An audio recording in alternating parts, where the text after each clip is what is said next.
Shafii yule comedian aliingia pale kwenye interview. Shafii alikuwa na matatizo na mwanamke wake. Sikilizani. Kuwa na matatizo na yule mwanamke wake, kwamba familia ya yule mwanamke imemuozesha kwa mtu ambaye ana uwezo. Mambo yale alomkuta Dulivani ndio yeye amemkuta. Uongo? Kweli, ni kweli. Sasa yule kamwita kafanyia interview, kumfanyia interview Shafii. Pale ofisini walichukua picha ya yule dada na kuwekwa pale picha ya yule dada. Simu ikapigwa na mume wa yule dada. Bwana, halo, habari, salama. Bwana, mimi mke wangu naomba hiyo picha ifutwe na asihusishwe mke wangu kwenye drama hizo.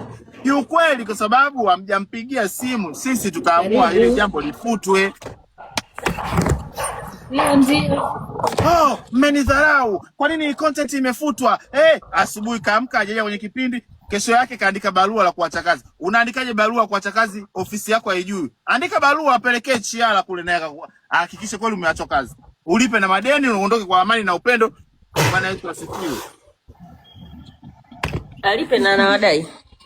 Anadaiwa sana madeni. Sema anadai tangu mwezi wa 2025. Hivi wewe unakaje sehemu ambayo una madeni? Ndio maana watu wengi wamemkataa, wamemwona diva muongo. Toka Desemba wewe unakaje sehemu ambayo unaishi leo mwezi wa 6? Uongo bana. Ndio hapo. Bwana wa maana huna.